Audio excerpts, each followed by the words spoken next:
So Black Bag is a spy thriller by Steven Soderbergh, and that was all I had to hear. that's I have enough faith in Soderbergh where when I saw the press release come out that Soderbergh has this new spy thriller coming out, and it has Cate Blanchett and it has Michael Fassbender. I'm like, say no more. I'm in. I didn't even look at a trailer. I didn't even read that much through the press notes. Just okay, like it's written by David Kopp, and he's been working with Soderbergh a lot more lately. Great, they did a great job on Presence. Let's see what they do with Black Bag. And I was very happy coming into this film cold because yes, it is very much a stylish spy thriller, the way that Soderbergh usually frames a lot of his crime films. I love the way it's shot. It has like plenty of like interesting characters, and it has lots of great twists, and it's skillfully written. But I think what I really want to stress the most about this film, that what I love about it so much, is that it is sexy and smart. It is so smart that all these characters feel like they could easily outsmart one another, and not in like a smarmy, cynical way, but in a way where it kind of feels like it's their job and they're wise about the world. Because the whole premise is that Michael Fassbender and Cate Blanchett, they are this married couple of intelligence agents who are Catherine, played by Cate Blanchett, and George, played by Michael Fassbender. They're a married couple, but they're also agents who work for a British agency. And George gets information that there might be a rat within his agency, and he has to snuff it out. But the rat might be his wife, but it might also be these other agents who they're friends with, and they invite over to dinner parties.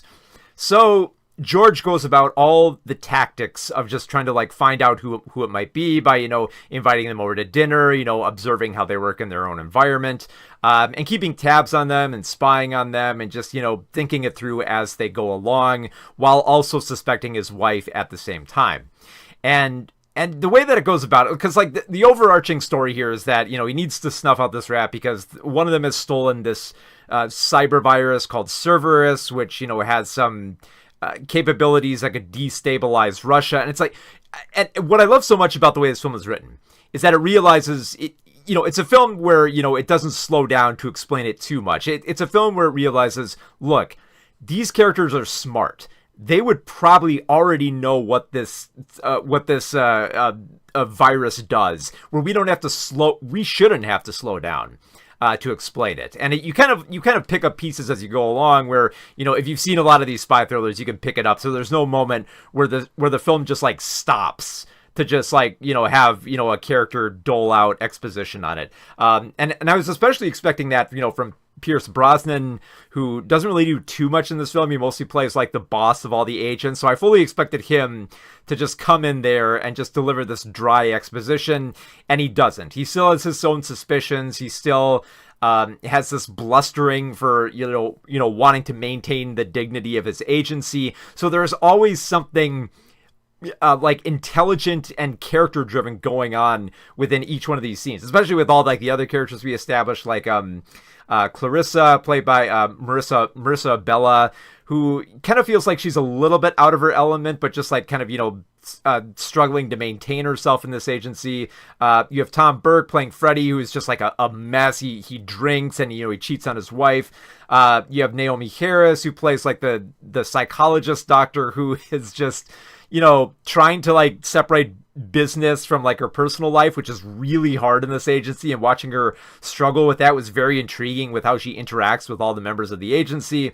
And then you have Regé-Jean Page playing James Stokes, who feels like he's very professional and firm, but as the film goes along, we realize he's not as like by the books as we realize.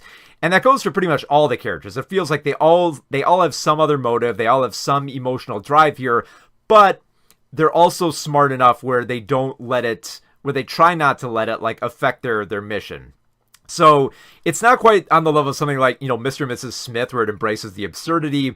But it does have like some pretty damn good like punchlines in between there. Like I love how at one point George kind of like, while he's trying to find like, security footage of trying to, find this virus, he walks through Clarissa, like how he maintains this relationship with his wife, which is basically on this level of, look, I'm spying on my wife, but she spies on me. We both spy on each other, and we kind of keep each other in check.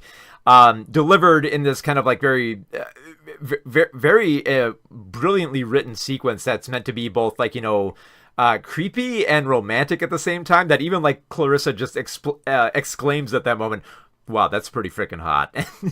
And there are so many moments like that throughout where like these characters just make these very calculated moves and choose their words very wisely.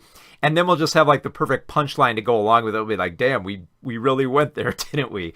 Not to mention, like, it's just sexy. I mean, you have Cate Blanchett and Michael Fassbender in this like lavish little estate they have, and they dress all sexy. Like you have Michael Fassbender like the turtlenecks and the thick glasses, where it looks like you could be playing like like some from like the Ipcris files or something like that. Just and the way that how they have like this him and Blanchett have the sexual tension between them, it's just beautifully woven in there. It never feels like it's forced, like okay, like they're just having sex in between their missions. Like no, they're always talking about like the trust issues they have.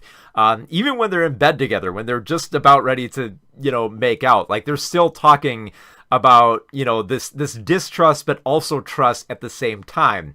So there's very much this kind of like mind game going through this film that I think Soderbergh weaves so well to go along with just like the beautiful way that he shoots this film with this agency with all these like giant windows, and the way that he takes in a lot of these wide shots, and the opening sequence where he just follow Michael Fassbender down into this club and then out up the back alley to meet with his contact. It's just everything about it is just so slick and crisp that it was absolutely my jam. And I think everything about this I love. Like this is the type of Soderbergh film that is top tier for me. Like there are a lot of films like that of his that I love, but this is pretty high up there. Just like I love the way that it's directed, that it's shot, just the way that it looks, the way that it proceeds from scene to scene, and it's just it's around like I think like 90 minutes long. It's just like the crisp editing and the snappy writing, and just everything about it is just so just so, I don't have any other word for it, just like delicious. It's like it's just like it's having like such a fine glass of wine that just it's so dignified, and it goes down smooth, and it's sexy. This is the type of Soderbergh film I love. So yeah, I love the hell out of Black Bag.